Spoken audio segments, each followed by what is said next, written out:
if we break down the issue that NUPENG want to go on strike with, a lot of Nigerians will never be happy with NUPENG. But let's have your take on the issue. Okay, thank you once again. And then for me, I think the Dangote refinery is a big plus to the petroleum industry in Nigeria and in Africa as a whole. And no segment of the petroleum industry should truncate the progress of the Dangote refinery.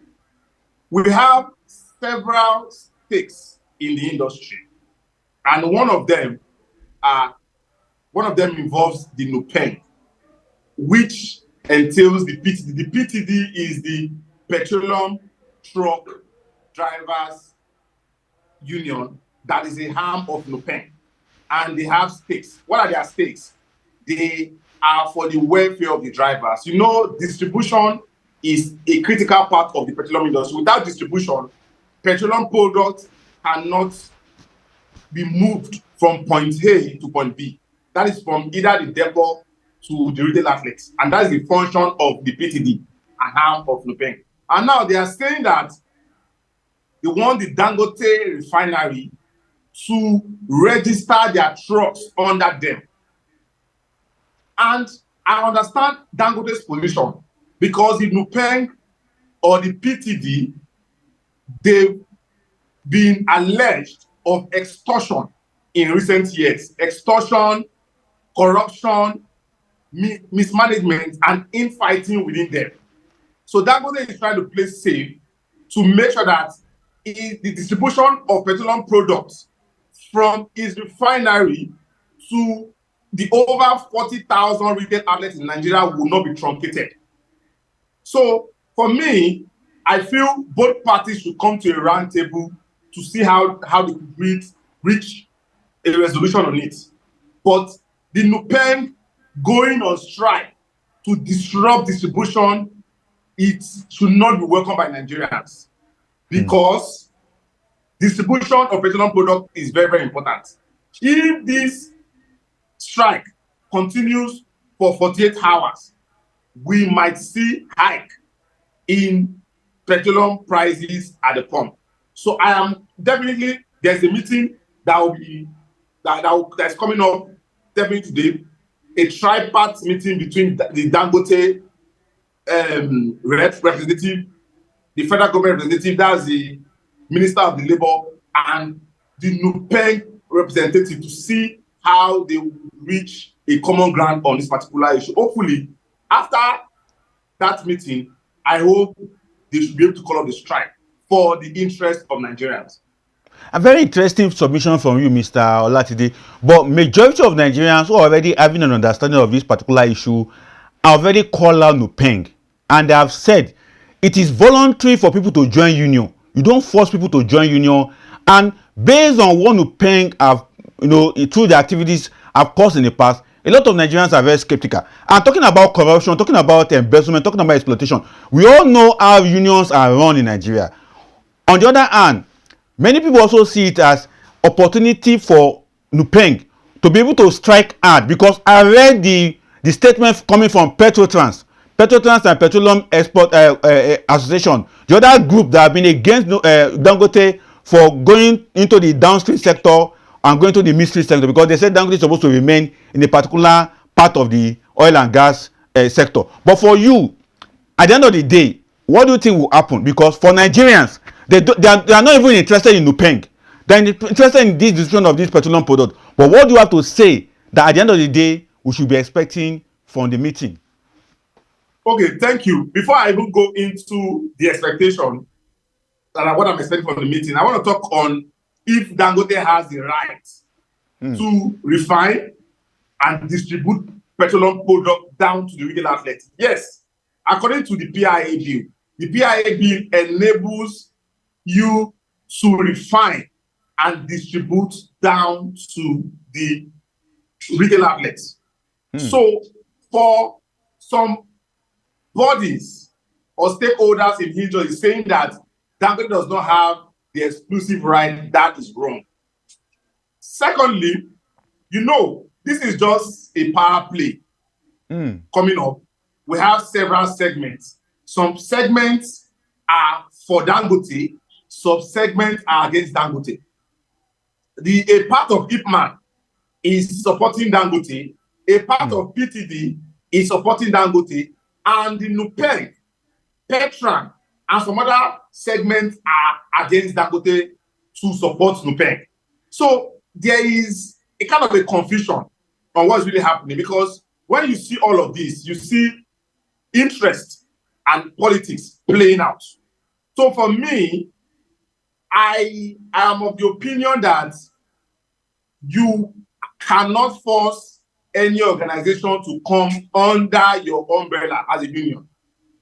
It is not done. And for Dangote to say, no, we want efficiency, we want to be in charge of our drivers, and we don't want them to join the union. For me, personally, I feel it is not against the law. It's not against the PIA. So hopefully, I know this meeting between the federal government, Dangote, top management staff, and the NUPENG ESCOs, they will be able to reach a conclusion. And hopefully, I don't see Dangote refinery giving in into NUPENG. Looking at how NUPENG has been poorly managed in the past few years, how they've had issues of extortion, how they've had electoral malpractices in previous years. So looking at it, it is not safe for the distribution network of Dangote to be under the ambit of NUPENG. And I doubt if Dangote will give in. I know it is going to be a fight to finish. But hopefully, I just pray that at the end of the day, the NUPENG should suspend this strike first, and meetings should keep going on pending when a solution or a resolution is met. Very interesting. But the other perspective that I've seen that this may end up in the court based on the Petroleum Act industry that have also mandated Dangote to do all the level from the downstream to the midstream as well as the petroleum sector of Nigeria. So you could also look at the court and take the case there, and that could also be the weak point for NUPENG, because if they get to the court, they may definitely be strike out, and then the Dangote will have his way. Because also notice that there's also another particular union, the Distribution of Petroleum Product Transporter Association, at the top has already said they are not part of the strike and they are supporting Dangote. So it means that there's a weak link between the unions in this oil and gas sector, as we see right now. So what's your take on that? Yes, currently, the union, they are not united because of the infighting, the nepotism, the corruption embedded in the petroleum unionism in Nigeria. Union is now operated as a private enterprise, where you see a very few, they feed fat on monies collected at the depot. Let me shock you. For every truck that loads across all depots in Nigeria, the union takes close to 70,000 naira per truck without any proper accountability, without proper welfare being given to the drivers. And you see top union, petroleum union executives living large, buying trucks, building filling stations everywhere. So the nepotism, the corruption is deep. And that is why you see a whole lot of division among, when things are not done properly, definitely there will be division. That's why you see a lot of division. PTD, some zones, some states in NUPENG are not even part of this strike. Some states, even the depot marketers, are not in support of NUPENG because they know that NUPENG executive are embedded with selfish things, and it has really affected. Look at it. If you are loading a truck and you are paying 70,000 naira to load, that is like a 2 or 3 naira on it. Definitely, the person buying, the retailer buying, would pass it over to the consumer. So for me, the NUPENG needs to really be sanitized. the federal government to do a whole lot to see how they are controlled and make sure that accountability is the watchword in NUPENG and PTD.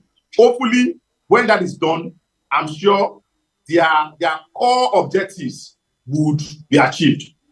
Exactly. Now, talking about government taking control of those unions, I would like to say it's going to be very difficult for government to really control unions. It's not just in Nigeria, across the world, because unions, as they see themselves, they also see themselves as authority in their own spaces, particularly as they have members. But let's go into another very sensitive issues that have been coming up in the oil and gas sector in the last 1 week. The 5% surcharge on fossil fuel.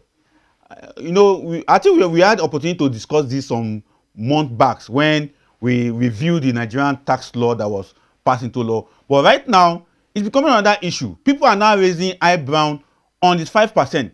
But I also believe there have not been enough education in that regard. But let's take your view on that particular 5% surcharge on fossil fuel products in Nigeria. Thank you once again. For me, at this time in the petroleum industry in Nigeria, the 5% charge on petroleum products is highly insensitive.